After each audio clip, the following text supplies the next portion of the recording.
Hey guys, it's Hannah. I want to say sorry, I did not post a video yesterday or the day before that. The reason being I've been marathoning this K-drama for the past 3 days non-stop. This K-drama is called Descendants of the Sun and today I'm going to talk about it.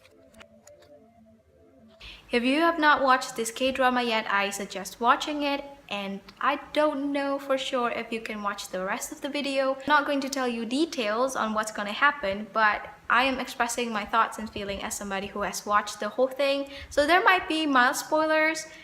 It's your call though, it's your call.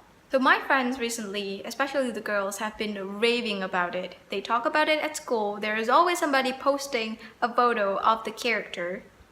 But I would not have watched this drama if it wasn't for this sponsored video on my Instagram. So one time I was scrolling through Instagram and there was this 15-second snippet from a sponsored account or something like that.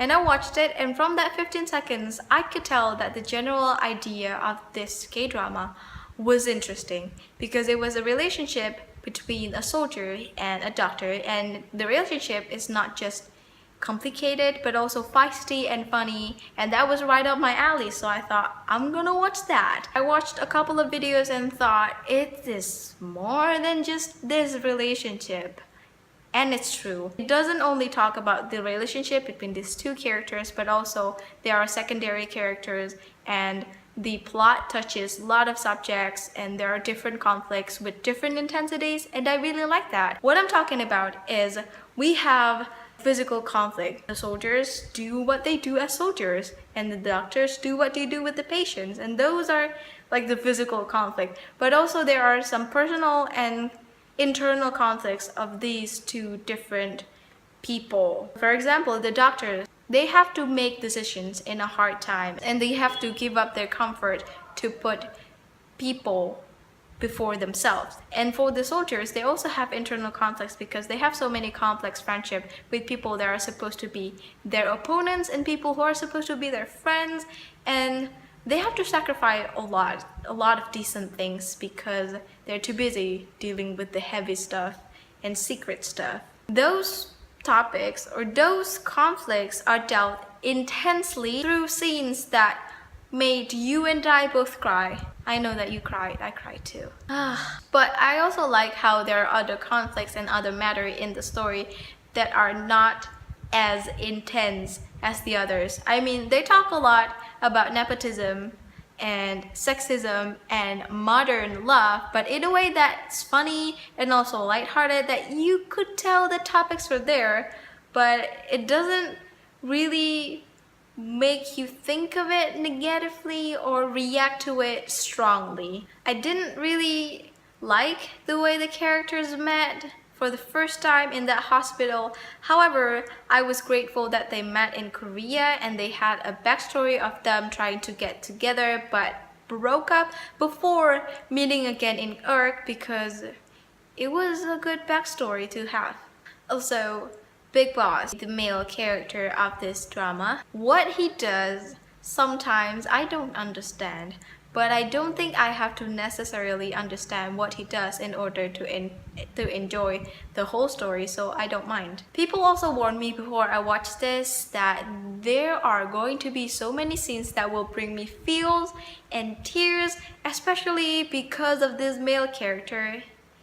And they are right. I cried a lot. I also laughed a lot. You see, I realized that there is this clever way of shooting the male character that made us have all the feels. I'm not making sense, right? It sounds like I'm not making sense, but if you rewatch some of the scenes and you really pay attention, you will know that there is always at least one close-up or Big Boss when he is looking at whatever that we cannot see because we only see his face, or whenever Dr. Kang is here, Big Boss is here, and Dr. Kang is looking at the other way, and the camera will zoom close to his face, and we will see always either he was smiling cutely or looking very heartbroken, and both of them always get you and I, right?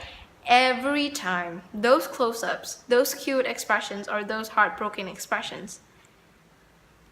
I know that the girls like this also because there are men in uniform. They look cooler in uniform, but also because the men here, especially Big Boss, is portrayed as somebody who is mysterious, calm, secretive, but funny, responsible, handsome, and he doesn't really fall into the stereotype of soldiers that are stern, cannot talk to women, super intimidating. He's not that, so I think that's why we as girls like him a lot. I also like how Big Boss is old school, you know what I mean? You know what I mean. In this drama, the people are like 30 years old, but if I compare to Outlander, which is pretty similar in terms of age, and Claire as nurse and Jamie as somebody who is about to go to war, the dynamic in their relationship is so different, and I'm glad that I got to watch this one and I get to read and watch Claire and Jamie. I don't know which one I like more though. I also think that as girls, we should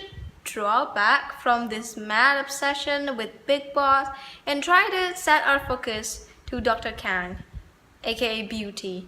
We can see her being scared, being super vulnerable, being super cute and funny and sometimes dumb or easily irritated. But we also have some of these scenes in which she sort of transformed to a really calm, professional, understanding woman. And I like these complexities. You don't have to always be strong. You can be this cute and funny girl, but strong and intelligent and capable at the same time. Well, not at the same time in the same situation, but it's in you, you know? My excitement is like this, and then toward the end it's like, I think it's because I was marathoning it and I was quite exhausted by how the conflicts are always up there. And for me, there were not enough low, downtime, happy time to balance this really intense conflict. So I was quite exhausted. And also, I wished that these two characters, Big Boss and Beauty, had more time to really get together. In this K-drama, I like that they don't give out the heavy romantic scenes a lot, but at the same time, when they get together and it gets really frustrating, I'm just like, can you walk closer, or I thought you missed him. It's just the tension is frustrating. And it's so funny when they get together, when they kiss or hug and stuff, there is always a grand romantic soundtrack. I mean, I know it adds to the atmosphere and the situation, but I also think that it's funny. Because in real life, nobody is going to play those songs. But hey, it's a drama. I did not like the last two episodes, but overall I really enjoyed it. I love the dialogue so much, and I like how everything is tied together. I think they have great production values and great moral values for us to learn, and I'm excited to watch the special episodes. That's it for today. If you have watched it, what is your favorite scene? Well, thank you for watching this very long discussion of Descendants of the Sun. I will see you. Goodbye. Thank you for watching.